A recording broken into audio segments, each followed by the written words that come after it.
rolling hills of grass, butterflies and stuff, and you're running through with your children, and they sit and they listen to you, and you put a picnic blanket down, and everyone eats and enjoys each other. Doesn't happen. I don't know what the fact is of what it takes to raise a child in today's world. It might be close to $500,000 plus. I'm just trying to reflect and think of like when you said good cop, bad cop, how you raised us. Who was scarier than? I was more afraid of you physically. Like mom couldn't hurt me when I was past 12 years old. They tuck their shirt in and I go, wow, you look good heavy. And they're like, what do you mean heavy? Oh, no, never mind. Your shirt looks good tucked in that way. I'm like, really? I'm like, yeah, probably untuck it. Welcome back, everybody, to the Johnny Drinks podcast. I'm your co-host, Johnny. I'm here with my father. This is John. And if you think we're screaming, there's a reason, because we got told we're not energized enough. So today, we're going to be super loud and excited, and we're going to be talking about what are we talking about, John? We're talking about the 5 things you should know before raising a family. Now, obviously, I don't know anything about raising a family because I don't have a family of my own. Don't feel too upset. But my dad does. And so today you're going to walk through your top 5 tips of what you would have wanted to know before starting this whole Rondi bunch. Wow. Well, what an intro for you. Yeah, wow. There's more than 5. Speak up, please. So we're going to I guess let's before I kind of give you what I think is an overview, when you think about having a family, what's the first thing that comes to your mind? I mean, serious. When you really break that down now, you just posed the question to me, right? Well, what do you think? What's the first thing you think of? Well, the first thing I think of is there's so many things I would have to assume you really can't expect. Like expect the unexpected would be number 1. Go into it very open-minded. I would assume things aren't what they seem. And as I grow up and I age, I realize that your parents don't know everything. They're not superhuman. They are human. Right. Well, so you learn as you go, type of thing. And as a kid, you truly do believe that your parents know everything. Well, we do. Right. It's just the struggle of, when you were 14 years old, you thought your parents knew nothing, and then 7 years later, turning 21, you were so impressed with how much they learned. Holy shit! I wanted to. Fuck. Yeah. No, who says irrelevant to what you were saying. Yeah. No, because you reminded me of a quote from somebody else and it was really profound. I sent it to you, Dan, remember? About how you perceive your dad, the 3 stages of life. The 3 stages of the father-son relationship. I'm going to butcher this, but you start out and you idolize your dad. Thank you. And then you go into this transition of ostracizing your dad, right? Like demonizing your dad almost. Yeah. Mm-hmm. And then the 3rd and final stage is humanizing your dad. Okay. So you go like this dramatic up of idolization and this dramatic crash of he knows nothing better than him to this equilibrium of he's just as human as I am. And one of the comments on the video was the quicker you can get through that 2nd stage, the better, because everybody goes through it. So you're still in the first phase of that, clearly. No. I learned you're a human long time ago. So you're in the 3rd phase? I'm exiting out of the 2nd phase, I would say. Yeah. I would say that's good. Then get out of there. Get out of there. If I had to be honest, I would definitely say that I went through is ostracized the right word? Ostracized, yeah. Where you push and remove. Can we Google that? What that means? Ostracized. Yes, to push and remove out. No, but it's more like your place or existence. I think it's more of like. All right, so that's fine. Like we're looking negatively towards their actions, and you're questioning why they're doing certain. Go ahead, Dan. Yeah, I get it. Joe. Oh, got you. Exclude someone from a society or group. Yeah, so that's not the word I was looking for. Well, no, that's okay. The action makes sense. I know what you mean. Well, maybe that's not to the letter. I want to say almost like you're hating on. You know what I mean? Like you're completely against what they're saying. You get very upset and angry at your dad for no reason. Sure. And I think it is because you went so dramatic, 0 to 100 and then back to 0. So maybe definitely through quarantine, I think I went through that like hatred period and now I'm entering back into like, I think doing this together, actually working with you has humanized you for me. All right. I've learned what you do really well. I've learned what you don't do so well. And I've learned that even though you are my dad, there are things that you can mess up on and I should be accepting of that. Yeah, I'll take that. Monk fruit, monk fish. Yeah, he messes up what he says, and then he has no. He's hard to admit when he's wrong. Wait. How did this now?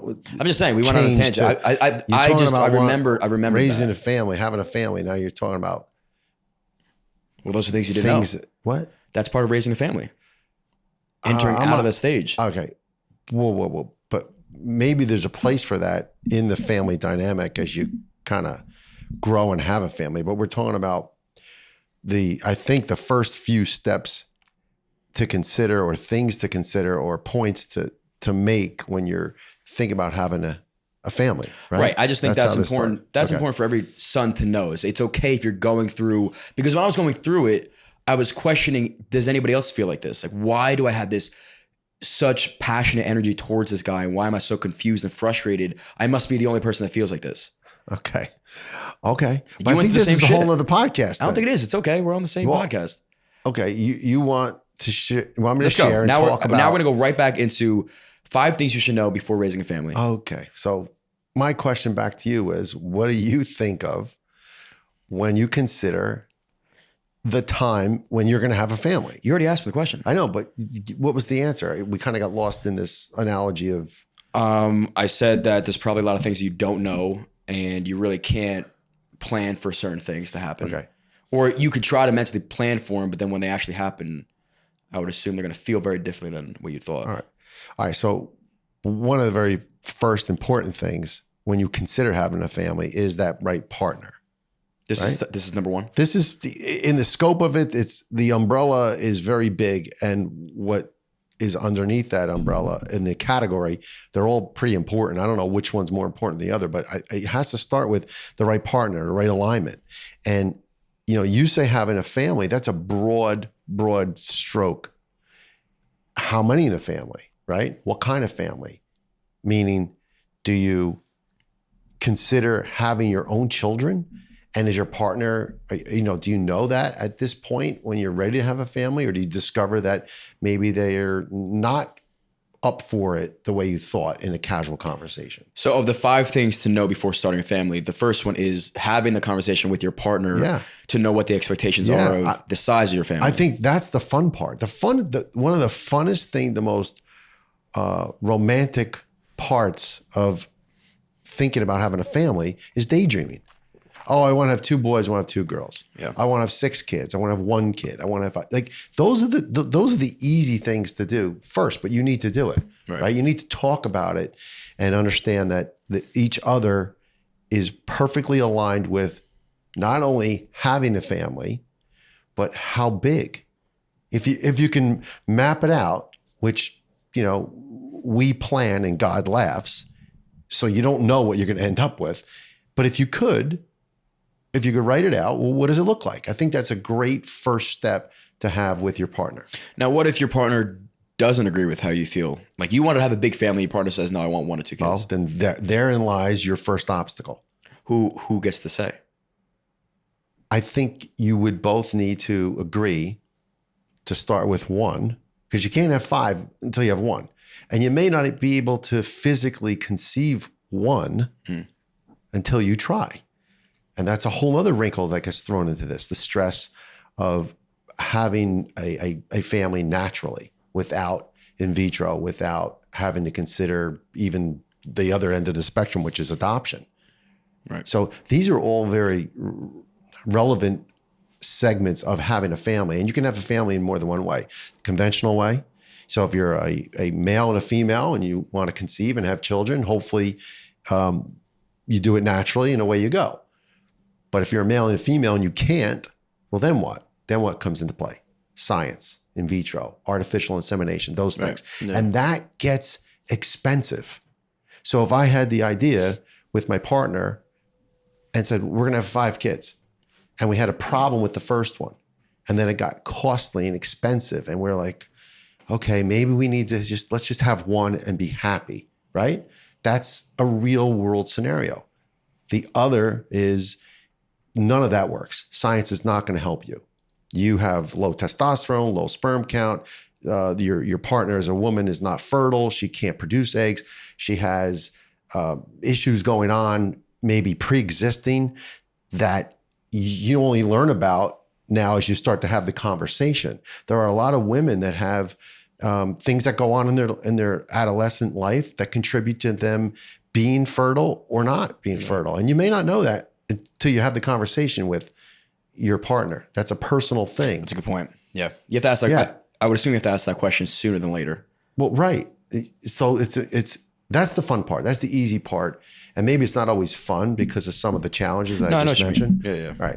Fun is in like imaginatory. Well, daydream, you know, rolling hills of grass and you know, butterflies and stuff, and you're running through with your children, and they sit and they listen to you, and you put a picnic blanket down, and everyone eats and enjoys each other.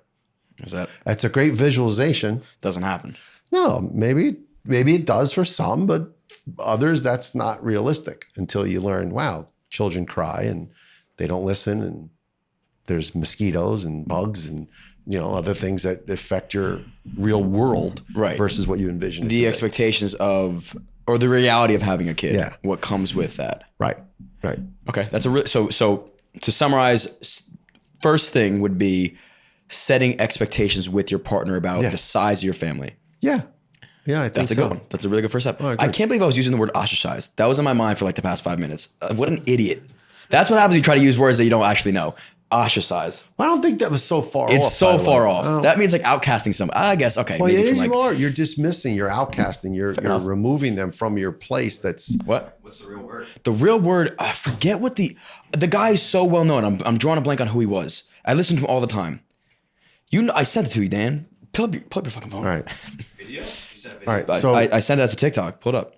All right. I hope I sent it to you. I didn't just show it to you. Anyway, so that's a good first one. Number 2 of things you should know before starting a family. Financially, the obligation. Now, the financial one, I don't even want to put that as, again, I prefaced it before. These are not in chronological order. These are just topics and subjects, right? Financially, you got to talk about it. Yeah. So if you're going to have one child, the means to provide are very different than if you're going to have 5 or 6, right? Yes, of course. The multiples of that are just what it is. I bet I don't know what the fact is of what it takes to raise a child in today's world, but I think that if it includes college education, that is, it might be close to $1 million, not $1 million. I wonder, it might be close to, $500,000 plus. Well, I would assume like right now, if you had a kid in 2023 and let's say you supported him or her financially up until college, 22 years old, what do you think you're spending on that? Well, so child? Again, if day one is today, if we look it up, how much a child from birth to college? I think I found the other guy, Patrick Bet David. Yeah, that guy. Yeah, that was him. Okay, so how much a kid is through college or from birth? Let's say if you had a child today, how much would it cost, estimation, to raise that child through their college years? I think that's another thing too. Like, what does it mean to raise a child, right? Like, because some parents are like, you're on your own for college. Other parents are, I'm going to support you through college, post college if you need it. I'm going to pay for your first house or whatever. Maybe. Well, that's another point that I'd like to make. Don't be shy, Dan. So we gave our crew mics. I got to tell you, this is so like funny. Tag team, and they were really hyped up and energized before the podcast, and now it starts to roll on mute. So Dan, go ahead. Don't be shy now. Is my face up there? Not yet. It says from birth to 18, it costs roughly $288,000. Oh, and it's got to be without college. That's why I said without college. Now, that's why I said it's got to be over 500,000 when you think about college. So, all right, therein lies the next point. It's a commitment, financial commitment. Well, it's a financial concern, but it's a commitment. So, my commitment, having now 4 children. When I learned that mom was pregnant, everything changed, right? Everything changed financially, yes, but everything changed. My commitment changed. My money went away and saved for college. So everyone has their own means, and understand this, that when I was a young married husband, was making $25,000 a year. Okay. So understand, this is to put in concept. $25,000 30 years ago might be like today making, I don't know, 55, 60,000. You think it's doubled? I don't know. I'm not sure, but let's say it's doubled in 30 something years, in 30 years, right? It's modest. That's how we started. Right. I was making 25,000. Mom was making like 12. Okay. What's she doing? She was a teacher, private school teacher. How long was she a teacher? For a cup of coffee. No, she was not very long. But my point is this: once I learned that, money went into a 529 account. Well, I created that. That was my commitment. Rather than going out to the movies, rather than going out to dinner, rather than, I put money into that. I have ever so small $50 a week, $50 a month. I don't recall, but I recall opening up the 529 account as soon as she was born. There was money there for it. So the money went towards something else, but did your commitment level to making more money change? Like, were you like, oh, I got to make more money now because of kids? Like, Yeah, well, switch? Well, motivation absolutely kicks high into gear. When you have to provide for someone other than yourself, if you're not motivated by that, then maybe you shouldn't have others in your world and your family. Don't create a family. Yeah. Because that commitment emotionally, financially, and spiritually, for a lot of reasons, that you have to be ready to understand your world is going to change. Well, that's okay. I don't know if this is one of your 5 things to know, but you said financially be prepared. But I think, like you said, like, you got to be emotionally prepared too. Yeah. If it's not an impromptu thing to have a child and it's planned out, you got to be ready to support somebody. And there's a lot of things that even you are learning now about raising kids that you didn't know, that honestly, some people aren't meant to raise kids.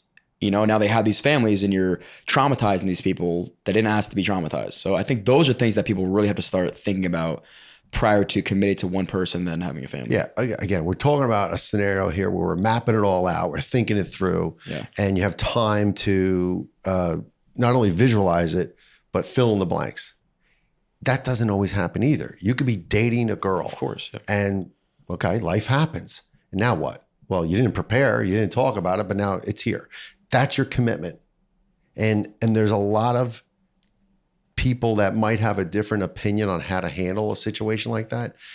I just feel pretty simple. Well, if it's part of your action that created another person, there's an obligation there. There's a commitment there, right? Life changes so pretty quick. Right. Life changes, hit you in the face, got to deal with it. Just happened to my friend. Just had a kid. Oh, really? Yeah. Okay. So now his life is different. His life is very different now. And from the phase of fantasizing what your family might look like to the reality world of sleep deprivation, not having enough money to do all the things you wanted to do, not having the emotional connection with your partner that you thought you had. Because when things go awry and you start to argue and you have a difference of opinion of whose role is what, or what to do or how to raise, that becomes another set of circumstances. Religion, right? Religion's a big part of it too. Well, do you have religion in your life? Do you believe one way or the other? And does your spouse, your partner, align with that? Religion is a big one, I would assume. Religion, and then also like how, I would assume there's so much that goes in, like your parents treat you differently, but then they morph into one. Like they're not, it's hard when they're very, very different. And then your mom says one thing, your dad says another, or they handle repercussions differently. Yeah. Because then like you're running from one, you're running towards the other. There's like this dynamic where you like one over the other in certain cases. So that's probably never good. And you have to be aligned. Like if I reprimand my son and I want to do it this way, my wife has to or should be okay with how I'm doing it. Yeah. Well, you know what good cop, bad cop is? Yeah, of course. So good cop, bad cop. You both don't necessarily, as partners in raising children in the ideal scenario, ideal household, under one roof. Again, these are ideal situations. You don't both necessarily have to discipline. You both don't have to necessarily nurture at the same time. Hopefully it's a balancing act. You can, listen, nothing wrong with nurturing 24/7, But at some point, then you're doing maybe that young person an injustice because they're not able to experience comfortably what the real world might be at, what it might be like, because they've been just blown smoke up their butts their whole time. Or the opposite. Or the opposite, or they've been beat down and told that they were never going to amount to anything. Yeah, that one. And I'm just trying to reflect and think of like when you said good cop, bad cop, how you raised us. Yeah, like who was scarier than I was? More afraid of you. Your mother. No, I was more afraid of you physically. Obviously, I was okay. a son. Right. Like mom couldn't hurt me when I was past 12 years old. No, but the broomstick could. Mom ran it. But I would say like mom might have been with an iron fist. I mean, mom was home. She was home. I wasn't, right? Because I'm working. But therein lies, are you good with the roles that you play? That's what made you scarier, that you weren't there the whole time. Okay, maybe. It was like when he gets home, you better shape up. So she would use that as an idle threat. And what happened when I came home? I didn't blast into you guys. If you needed to. At a young age, I would do nothing but what I would always do. What do you consider young? One of my favorite 5, 6, 8 years old. Oh. I'm talking about growing up, like things. If you needed to play good cop, bad cop, growing up with me, you would more so be the bad cop. Yeah, it would have to be. Yeah. And the mom would have to take the step back. Yeah, would have to be, right. Yeah. And there's a saying that is so appropriate even today, where my youngest is 22, my oldest is 29. Little kids, little problems. As you get older, things magnify and become harder and more challenging because you have your own opinion. Because if I say to you one thing, that doesn't look good on you, you could say, I don't care what you do, and you will, but I'm just being transparent and as honest and as the only way I would know to be, right? Well, Same thing with your mother. Yeah. Your mother saw you the other day. You tried on the sweater. She got you. She liked it, right? She didn't like it. Oh, I thought she liked it on you. You she didn't like knew. it. No, she disagreed and said, I think you liked it, and then you said, "Oh, that's I liked it. Yeah, I thought. Dress. But why did she buy it then? She thought it would look good at me. I guess she just didn't know. Maybe I should take it. You could take it. It was my birthday gift. Take it. Happy birthday. I told her I was going to wear it today. You should have. Actually, I probably wouldn't have noticed if you put it on. No, you would have noticed, but she didn't want me to wear it anyway because she says it was expensive, so it's going back. It's going back. There goes my birthday gift. That's how she's good like that though too. She's mindful, frugal, which goes back to your partner and your alignment. You have to have similar thoughts and disciplines when it comes to having a family, raising children. I would say you guys both did it. But that's what I was going to say. Yeah, like you said, bigger problems when they get older, because now we've realized we have freedom to live the life we want. So if you said to me, "Don't do that because of this reason," I could say to you, and for my own opinion, say, "Actually, I want to do that because of this reason." You could try your hardest to reprimand, and impose but the reprimanding is right. Imposing my now. beliefs on you or others is never a good practice. You can drip and give in over time things that you believe, or through osmosis and you watching, seeing, coming to things that I may find of value. You can experience that and also adopt those as your own. But to try to beat it down on you, that never works. It never works with anybody. It works when you're young, is the point. Well, when you're young, that's your opportunity as a parent to create routines, create disciplines, create structure of what you think is right. And mom said it before, and it's true. There's no book that you get when you become a parent. Yeah. There's no manual that says, for tantrums, flip to page 6 and here's how you deal with a tantrum. Okay, sure, but there are people you can learn from. There's people you can, and that's another one of the points that I'll make. Family that you have around you matter. So another valid point is something to take into consideration when you're talking about having a family, starting it financially, economically, emotionally, where you're going to be physically where you're going to live. You're always better off having family nearby. Is that another point? That is a point. Well, then address that. I am. I just Hold did. on. Wait, let's close up the chapter and then enter the next chapter. So number 2 thing to know before starting a family would be getting on the same page financially, correct? Well, I think if you break it all down, I think financially is, again, this is no certain order. It's number 1, how many children you want to have. That was number 1. Carving out what your family dynamic is going to look like. Number 2. Number 2 is the financial piece. Okay. 3 would be the commitment emotionally. What's your commitment to doing this? How are you going to raise your children via religion or just in concept? Who's your disciplinarian? How are you going to, you're going to coddle your children the whole way through? Or are you going to try to balance them out with some tough love here and there? Those are real conversations that have to occur as well. Was that tip 3 or tip 2? That could be tip 3. I think that's morphed into the second one. Just being aligned with your partner about your financial and emotional commitment to your kids. Okay. Right. Well, financially is I think one specific one in of Fair itself. enough. It's your list, not mine. But the commitment emotionally is still very different. All right, Your fair. commitment to understanding your role, your commitment to understanding how, again, you're going in theory raise your children. Yeah. Are you going to raise them with just this overwhelming positive environment as best that you can, positive reinforcement, or are you going to dose them in with some tough love?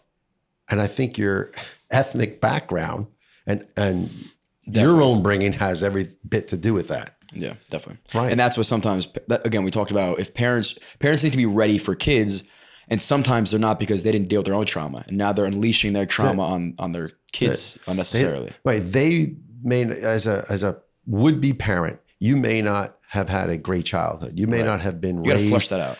You may not have been raised a certain way, and you may desire to have been raised another way. Well, that's something you should talk about with your partner. Right. And once you identify, hey, I was allowed to do anything I wanted to do when I grew up, and look at me, I turned out great. Okay, did you? I don't know. Maybe you did. Or, hey, I was raised where if I wasn't home by 6 o'clock and I didn't do my chores and I didn't do this and I didn't get to go out on the weekend. Okay, well, that's another way. So which way are you going to be? So you have 2 influences, 2 partners, whether it's male or female or male on male or female on female, and you adopt and you have families, you create it, but your upbringing, your own upbringing has every bit to do with how you are going to raise your family. Right. Okay. Good first 3 steps. Step number 4, but before we get into that, let's take one quick commercial break. Maybe take the right one off just to show the audience. I don't mind. Is this Okay. videoing right now? Yeah, we're rolling. Are you rolling? Just Yeah, 1 second. This is not to hate on anybody. You are. You called him out about his dirty shoe. What if he was insecure about his shoe? I asked him. No, you didn't. You didn't I ask. asked. I You said maybe we could do a video about cleaning his shoes. That's terrible. That's like maybe we can do a hair growth video for okay. for your head. Go ahead. How would you feel about that? All right. So seriously, you told me this is vintage. You bought these like this. Well, they're supposed to look vintage. They're brand new. They're like 7 months old. I think from back of camera, there's no Okay. way you could clean those So, and get them all white. right, again. listen to me. We're going to come back to this. I no disrespect. I love you. You're a great kid, and I would love to learn more about you. But this is paying it forward. This is me showing you something. You can dirty the hell out of them. Go across the lot over there after this, and go get them dirty again if you Yeah. want for the look. All right, good catch. Hey, good It's not catch. my dominant hand. I So- think you could tell a lot about a person by their shoes. I'm very loyal to my shoes. Whoa. Well, no, you I was can gonna say tell a the lot opposite. about. I You know was what? going to say, You can tell a lot about someone by their shoes, a haircut, Yeah. and you a- think and a- and a it shows crease- you're loyal. and a crease in their pants. By the way, You're not going to leave somebody because they're a little bit dirty. Yeah. Depends what kind of dirty, but yeah. Okay. But you're going to stay. You're going to stay Yeah. true. I'll wear these till they wear out. Joe's a ride or die. Yeah. They're already worn out on the bottom. That's a ride or die. Oh. Get from shoes. Yeah. So when do you know they're like? Come on, I'm sorry. That's a good way to put it. Well, this let's is talk about. Let's part get of raising back to. part about raising a family. That's how Okay, you've that's been right. treating your Part of raising a family is you're I'm a acting like dad. you're the father of all 3 of us. at this Well, point. I'm a dad, so now I see those shoes on my son, which is Joe's kind of like a son right now at this point. I see them as a parent. Do you say nothing? Do you say how you really feel, or do you say, "Oh my goodness, those are beautiful"? You go. You look like you're ready to conquer the world in those kicks. Well, would you let me like, ask is that you, real? Would you? Because there's people that would do say, it? encourage his artistic freedom. Let him express himself. Yes. My Right. mother let me dress myself as a child. That was the worst thing. Okay. ever. All right. So does your mom know? Did your mom see those sneakers? Yes. She's good with it. I come from a Spanish household. I get bullied every time I step in the house. See, and he thought he'd be All he right. thought he'd be safe here. This is safe. This is safe. He thought he'd be safe This here. is Now what safe. happens? You got your foot on camera. No, this is safe, and I'm going to show you a safe way to clean them, and you can start all over and you reset. It's a reset. Yeah. And then you can see maybe we'll do one. You wear one clean, one, and then the other white, and then you see which way you like. It's like the shoe cleaners at the mall. Yeah. Well, that's You but he's, want, and then they get but you. yeah, We're gonna he's do it. got you. We're gonna do it. All right, That's a let's go difference back. in in generation. Like you have no filter. That's a filter. That's care. See, this is the difference. I care. I care enough to be honest. I care enough to be sincere. And if you're comfortable enough with your own person to say to me, no, this is the look I was going for. I was buying it. That's retro. Okay, then maybe I'm just disconnected from society, and maybe that is a look. If that's the look you're going for, then congratulations, you achieved it. Well, let me ask you: if you had something about your outfit that I didn't like, and I said, "Oh man, you got to change that," Yeah. would you appreciate it? I would have no problem. First of all, that's done all the time. So the answer is yes. Okay. If there's Like if I was like, something- "Oh, your shirt's wrinkled today. You should probably change that." and I would say, "Ooh, is it really?" Then you're right. I should change it. Yeah. Or how about that? If Actually, like your outfit. I mean, John, anything. You have a booger hanging from your nose. Do you think I should say something? Or no, I don't want to embarrass you. You say you should go like this to somebody. You go, you have a little jumper. Means you You have care. a jumper. That Means you care. That means so. What would seriously? If you were in a big event, and you see a friend walking out with toilet paper hanging on the bottom of their shoe or out the back of their pants, yes, you're going to laugh. Yes, you're going to bring your friends over. You're going to say, look first. You're going to do that first. But then do you stop them or do you make them go through the whole room? If you care about him, you stop him. You stop them. Right. Okay. I just had Nico do So that. why? Like, Nico's hitting these Okay. And then- So in the bar like this. what? It had toilet paper all over his shoes. Okay. So that's my point. So you say something. Some people would say, no, it's not my place. Maybe he'll figure it out. Maybe they'll see it for themselves. I feel like if I see something, I would say something, and hopefully it's taken in the most sincere possible gesture that's possible. And that's all there is. That's it. That's how it's. That's so interesting because as a parent, that's your parenting style too. It is. And I think growing up and even now I'm getting old. I really don't give a shit sometimes to say things. I'm like, I couldn't care less. But it would be taken offensively because it would be taken as you are not looking down, but trying to put you down, knock right, you down. Right, Yeah, right. I So get you that. saying, I get that. You know, you almost like don't even believe it, but you're but like, and then you go the opposite route. Like this shirt's not wrinkled. I'm gonna wear it anyway. And then you look back like, fuck, I wish I listened to him. Well, so that is one of the challenges of being a parent, and that is something even to this day and age, I have to learn to shut off. And it's hard. It's hard to shut off when you care. When you don't care, about anything, then nothing bothers you. Then can I give you nothing advice? bothers you, and you don't worry about it. Can the son give that advice? Yeah, I don't think it's what you say. I think it's sometimes your approach. I Like believe instead that. of saying, Yeah. hey, maybe we could wear a non-wrinkled shirt today, you could say, hey, your shirt's a little wrinkled. Do you want to change that? See the differences between the two?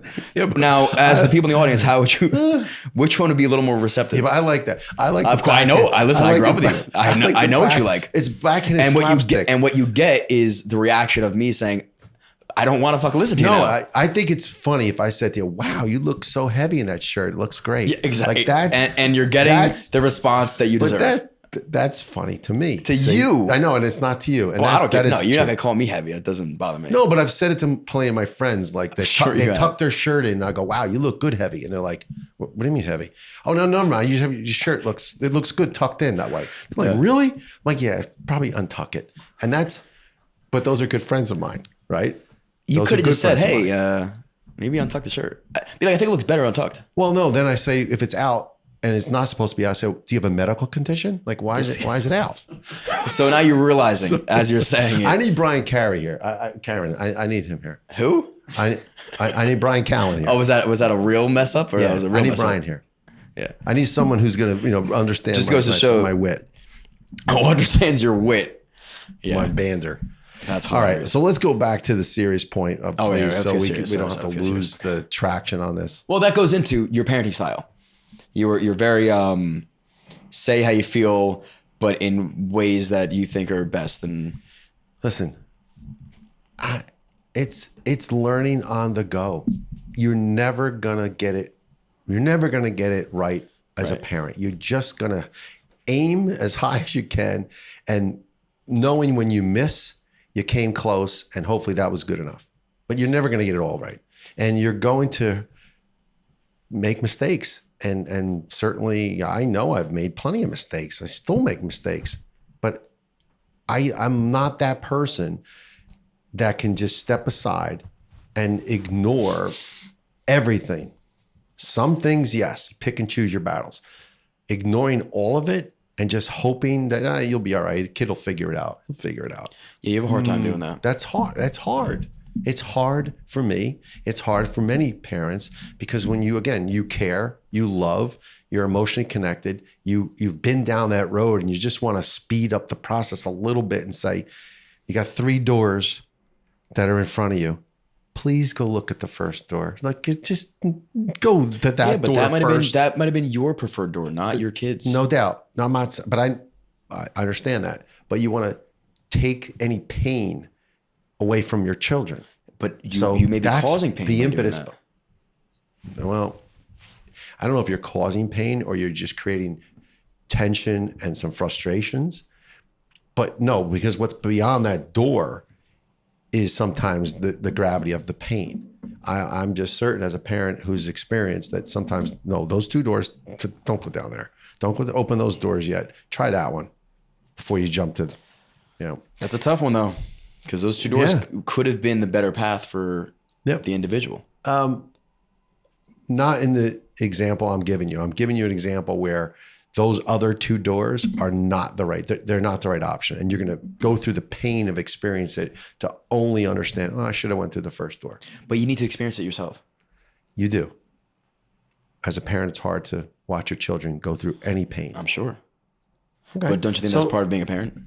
Yeah, it's a learning curve of being a parent. Learning curve of being a parent is understanding you've got to know when to let them run and give them that rope to run with, and then time to pull it back. And sometimes when you let it run too far and you try to pull it back, it breaks, and then they're gone. And they're gone. Then you lost And them. and that's sad for any parent who's had to be part of that, or a child that's had to feel that way, that they have no further connection to their, to their family or their parents. Yeah, but I think part of being, and I can only speak from the reverse, when your parents give you the trust and confidence that they raised you properly and let you go, it gives you more confidence. When you're like, you as a father or a mom, if you both gave me the say, you go do whatever you want. I know that I raised you well enough up until 28 or 27 that you're gonna make either the right choice, or if you make the wrong choice, you're gonna know how to fix it. Right. And that's a good feeling. Whereas the opposite feeling of, I'm gonna make sure I watch your back and do things for you and tell you what to do. Like, that's insecurity from both ends. Well, but my father's 93. He's not ever stopped being my father. He's never stopped giving me advice. I call him on the phone. He's going to take an opportunity to make a suggestion on, hey, you really should try and call and follow up on this. I saw this article, and have you thought about changing this? Are you doing that? It's being a parent. It doesn't turn off. So you're at an age where I have total confidence. I'm not worried the least bit about any heavy lifting that goes on for you. Heavy lifting. The smaller, little subtle things that I may identify that don't truly concern me, just there's things I would see that I would much rather you be aware of. Some things that actually relate to, much of what we do today in this social media, magnifying glass, right? There's a different behavior because we're now here than if you were just a regular 28-year-old, and I wouldn't give 2 cents about, right? But because it's intertwined into this other piece, which is our business and our existence, it comes with another consideration. Yeah. You know what I mean, right? I mean, and anyone that's potentially listening to this, you guys, Joe and Dan, are right here. He could, but he's not your regular 28-year-old like that. Because there's men and women that he's got a bullseye on his back. Same thing with me. I go out in a crowd now, it's a little different. Someone wants to poke the bear. Someone wants to say something off color. And like, how do I react to that? I got to be careful because I'm not anonymous. And we're far from this, famous beyond all measure. That's got nothing to do with it. It just has to do with, there's more at risk. There's more things that you need to consider. So with all that being said, you never stop being a parent. Yeah, that's interesting because I wonder if that makes me more judgmental towards you. Like I care, same thing, like your image of you doing things. And I've already said to you like, hey, that didn't look too good. Or when you said that, I don't know if I wonder if as a 28-year-old son, I would be feeling like that if I was doing my own thing, or I would just be like, I don't give a shit what he does. He's 57 years old. But I wonder if I care more now. I think you do. And I think you're more intuitive to things today than you were even a year or two ago. But interestingly enough, for me personally, I like when people tell me that outfit didn't look good on you, or you said something and it bothered me. I'm okay with it. I really am. You're 57 though. No, but even at a younger age, I'm going to tell you why. Because coming up through and trying to be a professional and really wanting to polish my brand or my image in the space of mortgage financing, I had an idealism, and I had an idea of what I wanted that to look like. I said this to you before. I wanted to be suited up. I wanted to be sharper than the next guy that came through the door trying to sell the same thing. That was just my way of doing it. I wanted to be the consummate professional day in and day out. And when someone would pull me aside, whether it be a realtor or a peer or someone else to say, hey, you know what, maybe next time don't say that or do that, I'd be like, oh, wow, okay, crap. No, and it matters. Right. Because you can't see everything for yourself. Definitely. I think what I'm discovering is like there is a balance to that too. Because anybody that gets a chance to tell the guy at the top that he's doing something wrong, they're going to take it. And then there's a balance of like, you got to start listening to yourself. Like if somebody constantly came to us and said, hey, the intro of that video was a little bit sloppy and you could have done this instead. And maybe you try making it like, there's only so much you can listen to without just taking your own advice and saying, I know myself and I know that we're the best, and we're going to do what we know we have to do. Yeah. So it's like taking this advice, but at the same time, holding true to yourself. And I think that's a hard balance. I think everyone comes with good intentions. I think they come with good intentions. Everyone comes with good intentions.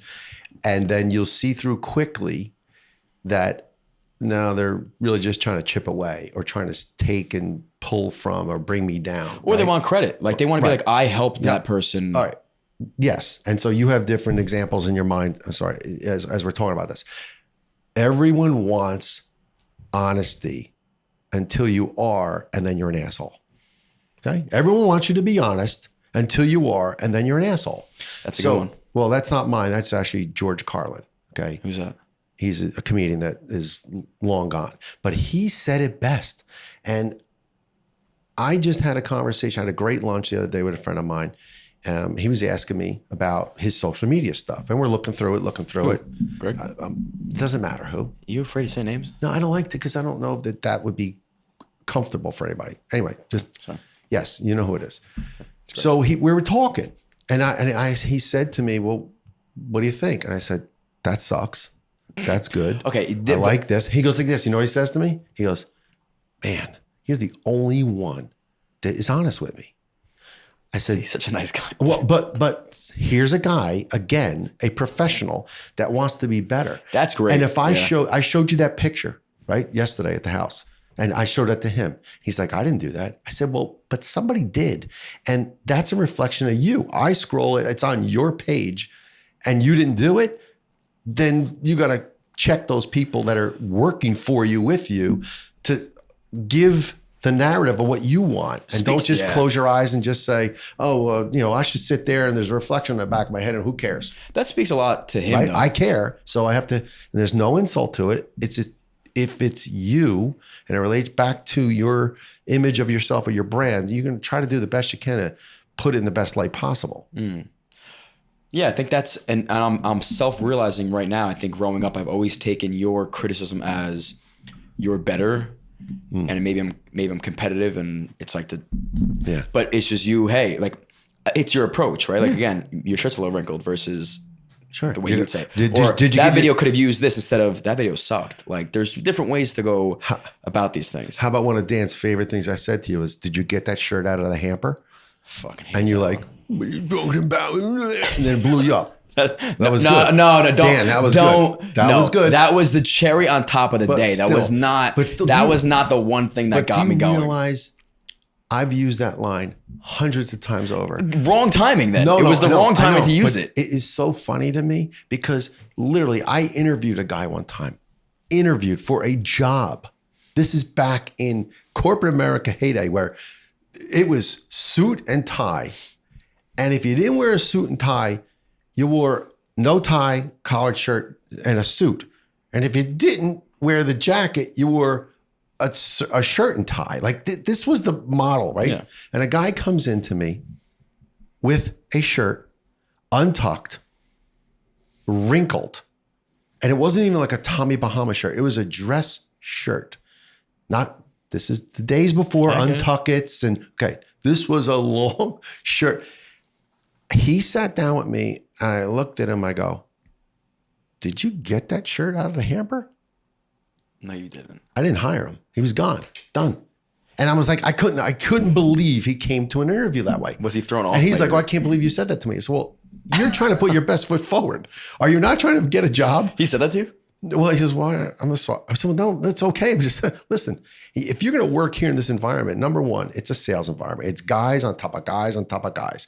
It is just testosterone. So that was not meant to make him cry and go away, but I want to test your character Test too. him a little bit. Well, a little bit, because if you're going to be in that world of high energy sales, in the old, boiler room, which is a bullpen, there's no windows, there's only phones, there's sales, goals and accomplishments, and every time someone closed a deal, they rang a bell. Like literally, that was the room that it was in. Yeah. And if you're going to go in that room, well, fair is fair. You should be prepared for that. And I got to know what kind of skin you got, how thick your skin is, right? So, P.S. He didn't get the job. No, I couldn't. How can I hire a guy that you look that way? You came to an interview the first time I ever met you that way. He didn't have. He Terrible. didn't have the terrible. upbringing that he needed. But anyway, that line I've used several times over, and I can't say that. I laugh inside because it's for the purpose of my own entertainment know what it's for. as much as I get it. am being serious. Like seriously, your shirt looks like it was in a ball. Right. You took it out of the hamper. You couldn't decide whether to wash it or I'll just wear it one more time. Doesn't smell. I just put it back on. I think they call it condescending. Fine, you call it condescending. I just it's being notable. Okay, I noted. Well, that's what it is. Well, okay. Well, that was a good tie-in from part 3, or tip number 3. Right. Knowing how you're going to go raise your kids. What's number 4? Fourth on the list of things you should know. And I don't know if this is 4 or 5 now because I lost track. It's 4. But when you decide you're going to have a family, and when you decide your financial, emotional, economic means, you should consider being in and around family. Right? Because family is a great resource. Well, the location, yeah, whether you're buying or renting, if you have a mother-in-law, a father-in-law, mom, dad, aunt, grandmother, somebody that cares enough about you, hopefully is in your area. Right. If for no other reason, just to give you a break, an emotional break. Who was that emotional break for you guys? Oh, it was everybody. I mean, everybody. No one person over the other? I don't. So I think mom might answer that question differently. For me, everybody gave us a break. And the break was, for me, I got to like either stay at work later or go play golf or go do something else. But at any given moment, there was always somebody that if we really needed it, it would be good to say, hey, mom's got to go to the dentist for herself, and I'm at work. Well, okay. This is another point, by the way, I want to come back to, which is probably the last point, which is location of your job to your family. Why you got to spoil it for everybody? Oh, rewind that. We're going to bleep that out, Dan. Well, no, so again, the point is family is, all right, so So family is very valuable and invaluable in the sense that you can use them to give you a break, even if it's watching your kid, the baby, or the kids, children for an hour or 2 hours while mom or dad goes and do something. Or hey, mom and dad want to go out together and go get lunch or dinner. Who do you think you said mom would have had a different opinion. Who do you think mom would have said? I think early on, mom did it herself. I was gonna say you didn't have too many people like really close to your vicinity. No, early on, mom did it herself. And that was the dynamic. That was the role. And I was at work, and then when I wasn't working, if I had an opportunity to go play golf or go play baseball, I was playing fast pitch hardball at the time. Still, I was playing. What time? I was 20 something years old. I mean, still 20. Playing. Huh? Still playing. I was still playing, and I stopped because it was like, okay, now it's not fair. I'm playing baseball for hours, hanging out, coming home, and Victoria's there, and she's an infant, and that's not right. Screamer. So, but those are some of the sacrifices, and there's some guys that would say, well, she knows what she signed up for. I always play baseball, and I'm going to keep playing baseball. And I'm like, okay, great, good for you, but somehow I feel like I want to, but it's not worth it for me to race home, get there, and then knowing someone's waiting for you and they're not happy, and it just creates this. It's not worth it. There's compromises. I love when grandma visited. Grandma was great. Yeah. She'd let us do whatever we wanted. Oh, well, grandma let us do whatever we wanted. She would bring us food. Mama was great, but Mama was on her ass. Like Mama was a second mom. Well, that's what I mean. Is there any? Papa was scary. Okay. Is there any one person that refuses to stop being a parent than Mama? Oh, Mama was rough. Mama 80 whatever years old came the other day and was trying to parent me. Okay. So is there anyone? That's what I mean. You can't turn it off. That's tough. And now you tend to appreciate that. It's your grandma. Of course you appreciate it. But can you imagine what that's like for Uncle Vin and Aunt Laura and your mom? They're like, okay, come on, take it easy. We're grown adults. We have families. We have children. Back off. No. That's how it is. And that's very relevant especially in our Italian heritage. But I've learned a lot from Mama. Yeah, I learned a lot from Mama.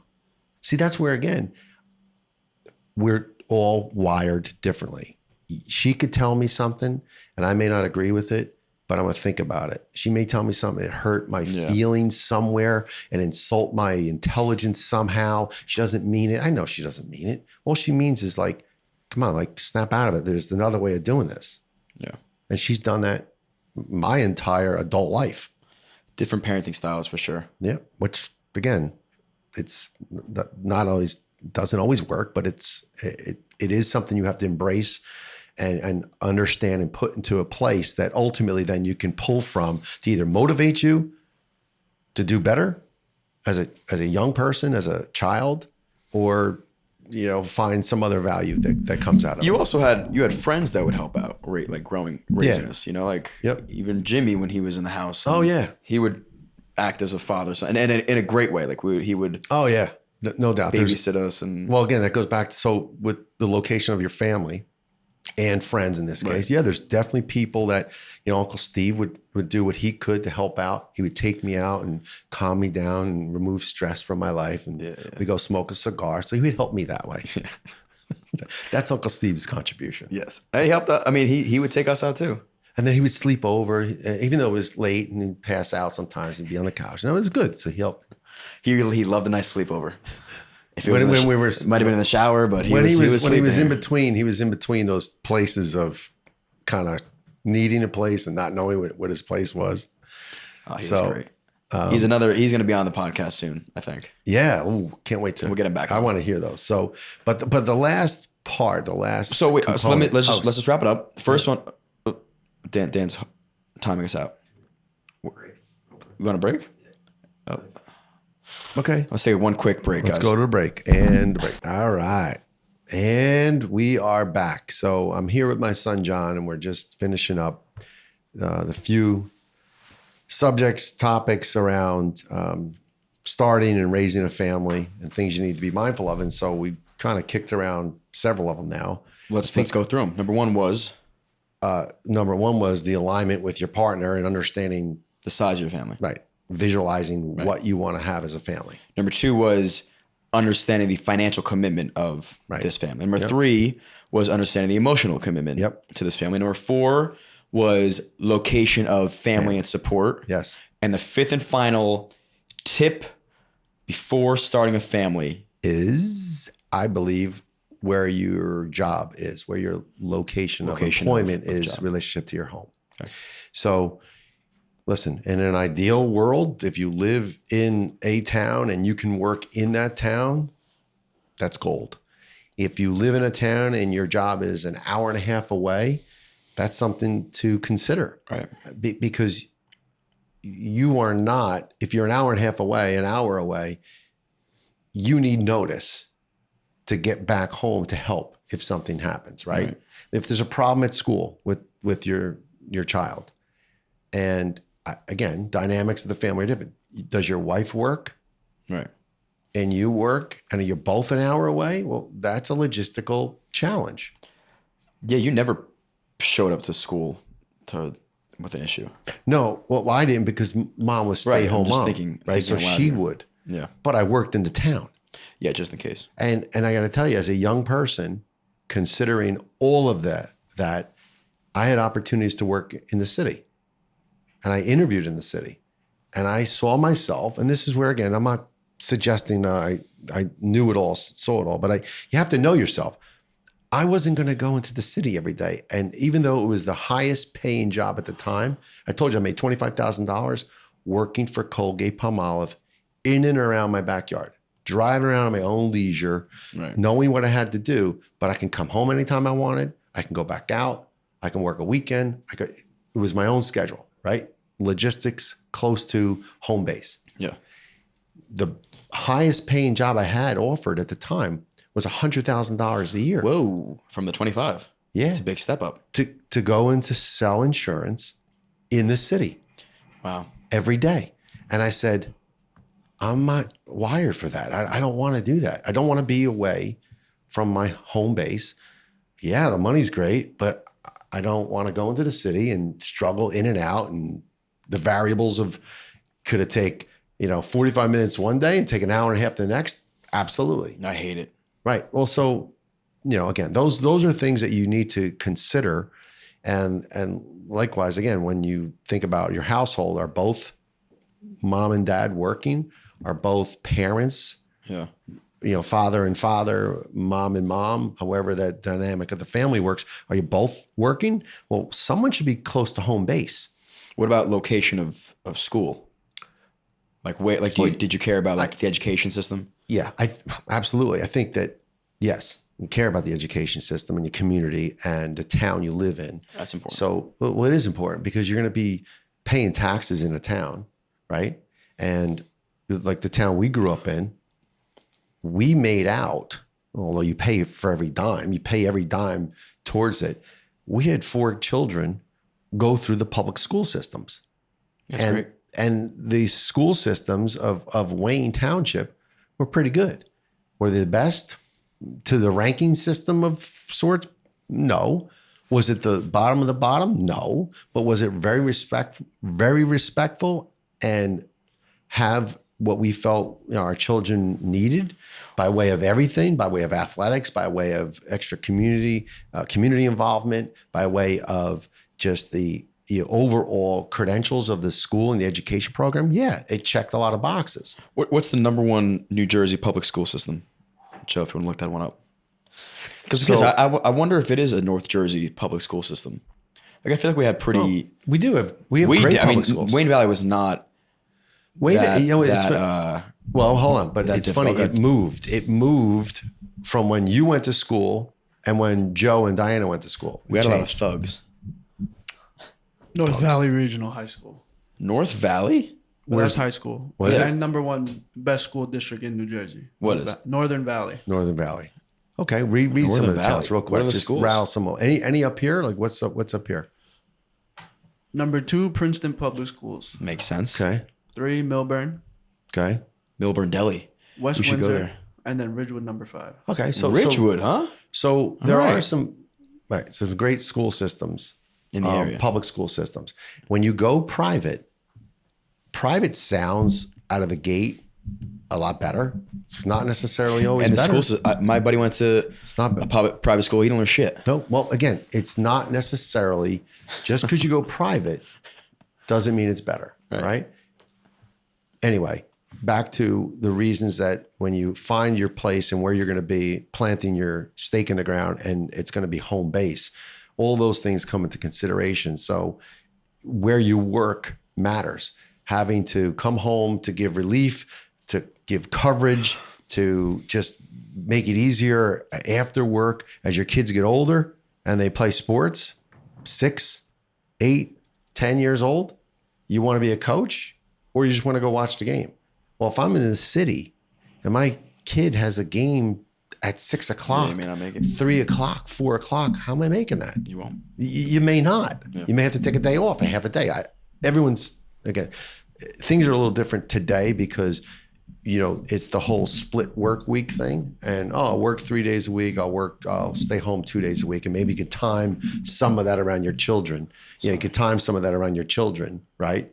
Your work schedule. But when you think about it, you can't count on that either, because the next thing that's going to happen as history repeats itself is there's going to be either a 4 solid day work week where everyone's got to be in the office, or back to 5. Has to be. It's how of course productive it are is. people right now with 3 days? They're I don't not. understand it. There's no way. They're somewhat efficient, but when you're the boss paying the bills and you're looking at all the finer, you're like, wait a second, something's off there.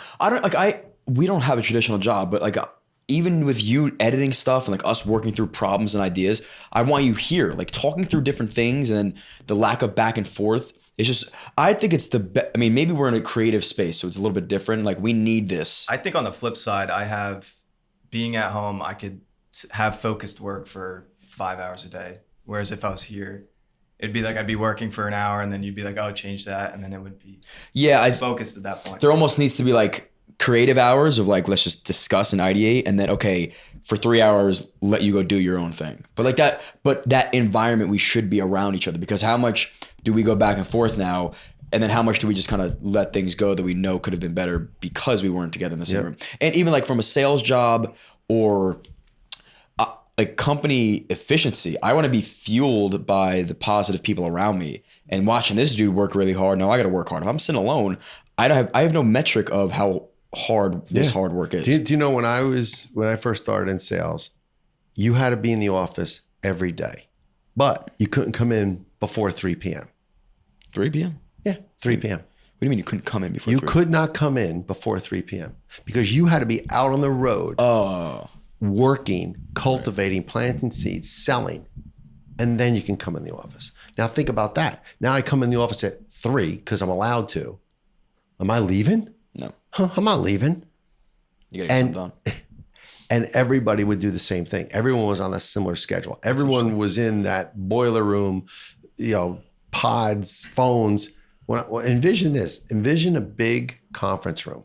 Now, this is, again, before the cubicle thing was the commonplace work area. It was a big conference room with 6 telephones.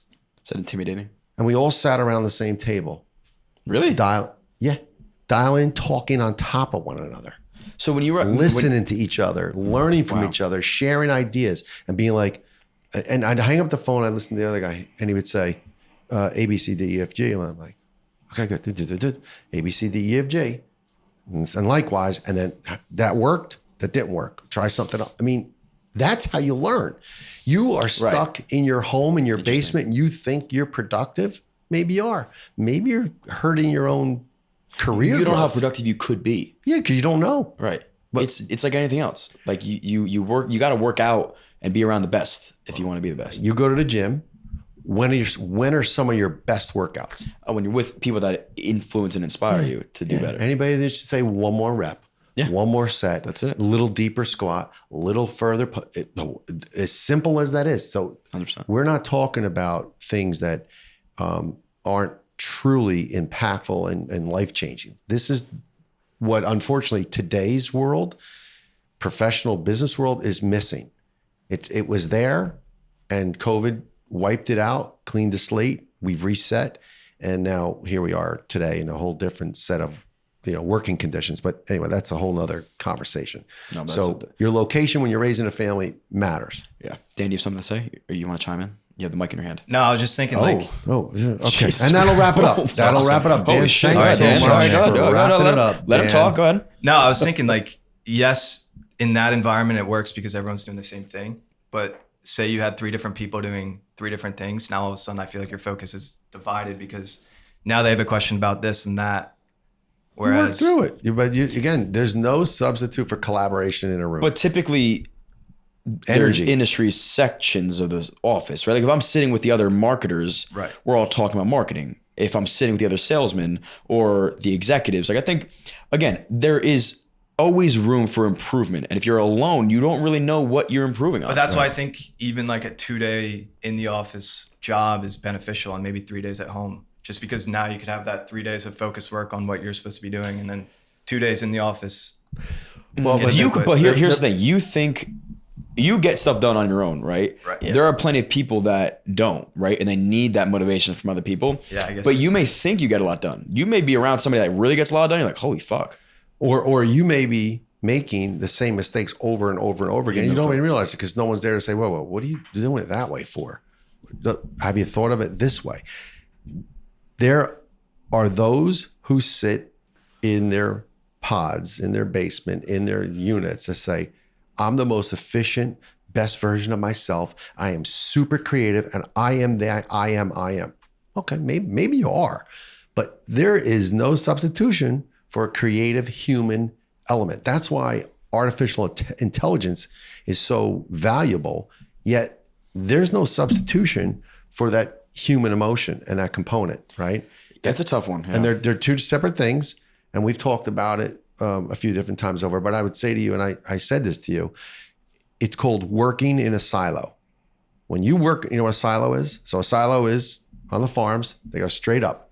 And in that silo is grain. That's all that's in there. Well, the grain isn't worth anything until you take it out and you cohabitate it with something else to make it something. You as a person who is the most creative, you can't keep these ideas in a silo. They have to be pulled out and utilized in a creative way or in a manageable way with other people so that then it has a life, right? Yeah, it's definitely interesting. And I think I've never seen anybody that's super, super excelled alone. It's very hard for them to sit in their silo because you need inspiration from other people. Absolutely. To break through whatever wall you may think you're doing. Even me going on different podcast setups, I'm like, holy shit, they did this with their cameras or this with their lighting. There's little things you can always be learning and you don't know until you get out there. There's only so much time you have to do certain things in this world or in your life. Yeah. So if you're sitting there pacing it out, doing it on your own, you may get to step 10, but you could have hyper growth and to a step 100 by just learning from other people. Well, and you're also going to learn that, what you can do is limited. What you can accomplish through others is limitless. So when you have other people on your team and you can delegate and you can say, I'm going to take the first 3 steps. You're going to take the second 3. That's delegation. That's multiplying your skill set and your abilities. And that in itself is where creativity meets productivity. Location definitely. Well, location matters because it depends on the industry. If you're in an area that's conducive for whatever you're doing, then you're better off than living somewhere that's completely opposite. If you're in an area that has no familiarity with content creation or podcasting, and people around you are what the fuck are you doing? You're now discouraged. You're not learning from anybody. You're not inspired. Whereas if you're in an area like this is a great area. I honestly don't think this is a great area. Well, I mean, your apartment. I mean, this area. No, I know what you're saying. I don't think it's a great area. No? LA would be a fantastic area because now LA would be a great and terrible area because now you're competing, but you also live, and I would assume you would know, you live with this constant competitive mindset where it's you can't do good enough and everybody hates on you for doing what you're doing, but it's also very familiar. How do you feel? Yeah. Do you think this area is good for? I think for my career alone, if I lived over there, I'd be doing way better. 100%. Yeah. 100%. You'd have more opportunities. And you have that is like podcast hub. Right. Like look at Under the Influence. They've been able to grab everybody. That- And they could go to everybody That's else. the thing too. Like Yeah. even from a guest standpoint, Yeah. not only you having like the guests here, not that they're limited, it's so common over there. Like, hey, so and so, you want to hop on the podcast? Yeah, sure. And they're Exactly. 10 minutes down the road, and not we have to wait for them to get here. All right, but on we this have New day. York City But- right here. I mean, But New York City is not you haven't that. tapped into it. That's all. New York City isn't, from a creative standpoint, No, but the hub. Okay, but If New I was York in a City- financial, if I was a financial advisor or in investment banking, then yes, this is the perfect area. I think this is a great area to learn and be inspired by hardworking individuals that know how to make money for sure. Like there's people around here that I walk and I'm like, man, I thought I was doing well, but that dude, just the way he looks and the way he speaks and the way he invests his time and his energy, I need to be doing more of that. Okay, I mean, but there's people in LA that say I got to get to New York because New York's where it's at. I think well, it used okay, to be it's- more equal before. And now everybody's moved to the West. I think people have moved because their political preferences are different, right? Well, that's there's definitely a divide from the East to the West Coast. Yeah. And then there's everything in between. We know that. There's a divide sometimes, even just going, those who transplant down to Florida on the East that Coast. too. I mean, there's people a that live- difference. people live in Those Miami. economic influences and political influences have a way of filtering and trickling down into your community, right? In your environment. I mean, that also does tie into where to start a family. Yeah. Oh, definitely. Yeah. Oh, political. Yeah. Yeah. Yeah. I love the area we live in. I'm 10 minutes from New York City. I could get to a beach in 50 minutes. Yeah. I can get to suburbia relatively easy. I get to a park and nature and hiking. There's so much you can do from this one area. So I'm very happy with the All right. location you So, selected. when are you starting a family? And what's her name? Let's go. This is the announcement. Maybe his name. Don't be judgmental. Oh, sorry. I I thought you said you had a lady friend. no, I don't. No, I have no. Honestly, yeah. There's no. No lady friend.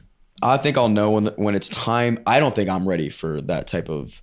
I think again, like you said, this is very unorthodox. Yeah. I'm birthing and raising this, and this is taking so much of my time and energy because we have to be No, you should. hands-on, 24/7, creative, and Yeah. No, this is the time to do it.